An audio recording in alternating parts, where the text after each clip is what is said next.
Today we're going to take a look at my Wampler Deluxe Pinnacle. It's a pedal that I like a lot.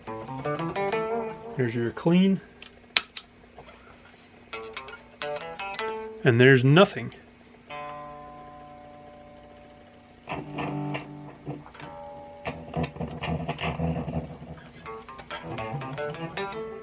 And it's pretty flaky, you can tell, so something's wrong here. When I push on this button, I get signal. If I take my finger off, I lose it. If I even just push on the housing around the button, sometimes I get signal. There it goes. So I think it's a loose connector inside because they used connectors to get to the circuit board instead of soldered wires. So we're going to take a look at this today and see if we can fix it once and for all. Right now it's just really flaky. Here we go. Open up the Wampler. A little extra light. Okay, so each switch has its own little tiny connector in here. And that, I believe, is causing some trouble. So this is pretty easy to get off, at least in theory. I think both switches have given me trouble in the past, so I'm going to take them both off. But this one's the main problem. The bypass switch, which is actually the activation switch. Okay, so there's a connector in here. A whole lot of wires. I'm really tempted to just hardwire this thing in because I don't see a need for a connector. We could clean it. I've got some good contact cleaner and that would probably work, but I'd hate to sell this thing to somebody and have them find out that it's not working right 6 months later. So I think I'm just going to hardwire some wires into this thing. It's going to be a pain to get all these contacts off here. Get that iron started up. What's funny about how Wampler did this is when you take the bottom off, you can see the components.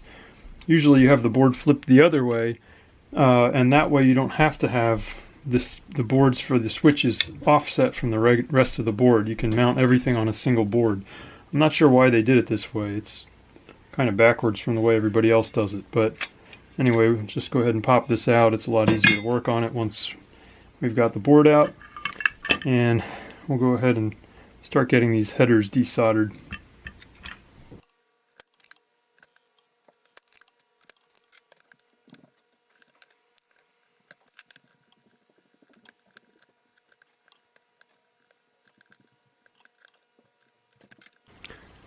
Another thing I don't like about how this Wampler is assembled, the switches go like this, and they've got these headers mounted in a very non-standard way with the plastic piece under the circuit board and the headers sticking up above.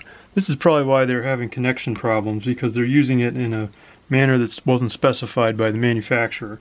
It's just not good practice.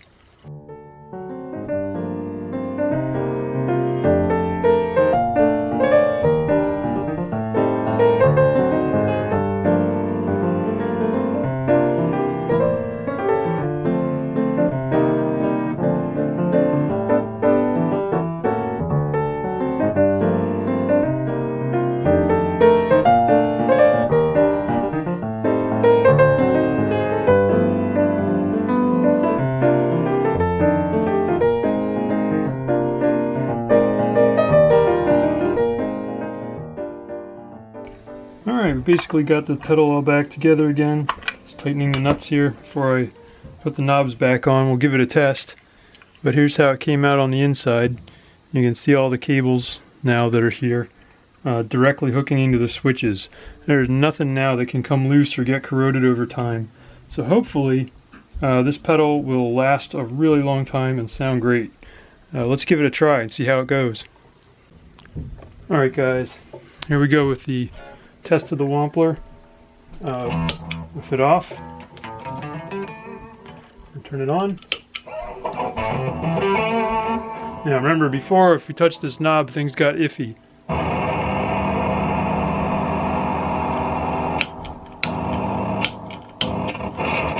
However, you can hear there's still a problem. So probably this switch is also bad. That one seems okay. When I touch this switch, it makes noise.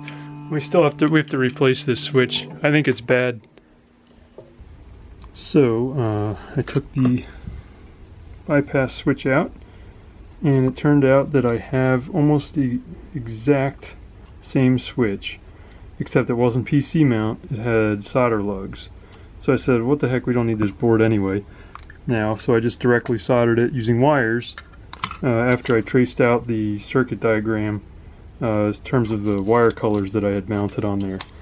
So boom, I mean, the switch looks almost exactly the same as the original.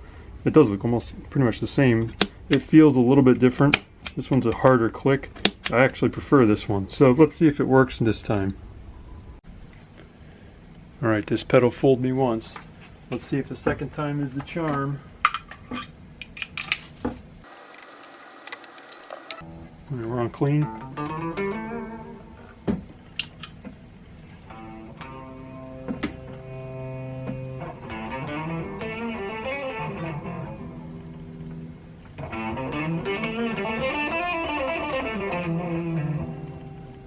Looking good so far.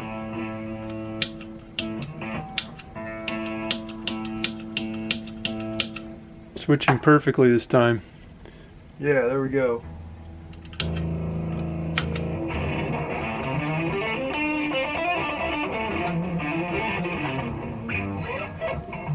Now it's working good.